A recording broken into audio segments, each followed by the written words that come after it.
செய்தியாக பார்த்து வருகிறோம். நடிகர்கள் பாபி சிம்ஹா, பிரகாஷ் ராஜ் மீது எடுக்கப்பட்ட நடவடிக்கை என்ன என்பது குறித்து உயர்நீதிமன்றம் கேள்வி எழுப்பியிருக்கிறது. இது தொடர்பான அண்மை செய்தியை பார்த்து வருகிறோம். வழக்கு குறித்து நிலை அறிக்கை தாக்கல் செய்ய உயர்நீதிமன்ற மதுரை கிளையானது தற்போது கேள்வி எழுப்பியிருக்கிறது. இது தொடர்பான மேலும் விவரங்களை செய்தியாளர் நாகேந்திரன் வழங்கிட கேட்கலாம். நாகேந்திரன், வணக்கம். மேலும் விவரம்.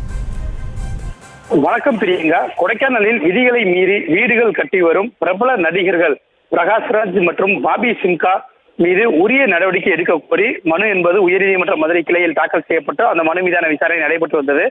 இந்த நிலையில்தான் சில முக்கியமான உத்தரவுகளை உயர்நீதிமன்ற மதுரை கிளை பிறப்பித்திருக்கிறது. அது என்னவென்று பார்த்தோம் என்றால், நடிகர்கள் பாபி சிம்ஹா மற்றும் பிரகாஷ்ராஜ் ஆகியோர் மீது இதுவரை எடுக்கப்பட்ட நடவடிக்கைகள் என்ன என உயர்நீதிமன்ற மதுரை கிளை கேள்வி எழுப்பியிருக்கின்றது. வழக்கு குறித்து நிலை அறிக்கை தாக்கல் செய்ய உயர்நீதிமன்ற மதுரை கிளை உத்தரவு என்பது பிறப்பித்திருக்கிறது. திண்டுக்கல் மாவட்டத்தைச் சேர்ந்த முகமது ஜீரை உயர்நீதிமன்ற மதுரை கிளையில் தாக்கல் செய்த பொதுநல மனுவில் கொடைக்கானல் வில்பட்டி கிராமத்தில் பிரபல நடிகர்கள் பிரகாஷ்ராஜ் மற்றும் பாபி சிம்ஹா ஆகியோர் சொந்தமாக பங்களா கட்டியுள்ளனர். இந்த பங்களாவிற்கு கொடைக்கானல் நகராட்சியிடம் இருந்து உரிய அனுமதி பெறாமல் விதிமுறைகளை பின்பற்றாமல் கட்டடங்களை எழுப்பியுள்ளனர். இது போன்ற விதிமுறைகளை பின்பற்றாமல் கட்டடம் கட்டுவதால் கொடைக்கானலில் மண் சரிவு ஏற்படும் அபாயம் உள்ளது. இதனால் அருகில் உள்ள வீடுகளும் இடிவதற்கு அதிக சாத்தியங்கள் உள்ளது. மேலும் கனரக இயந்திரங்கள் மூலம் மலையில் உள்ள பாறைகளை அகற்றி உள்ளனர்.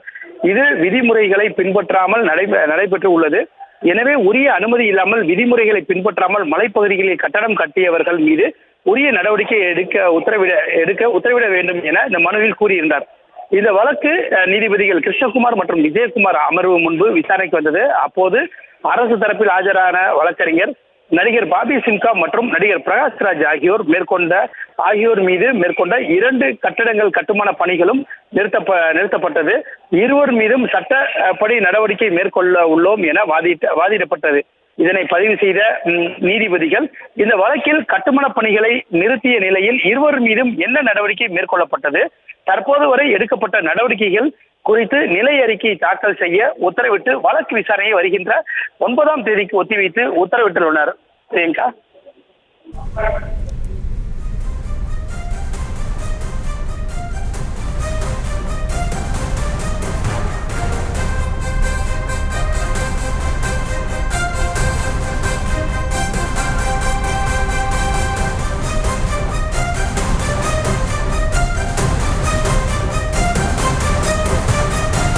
விவரங்களுக்கு நன்றி நாகேந்திரன்.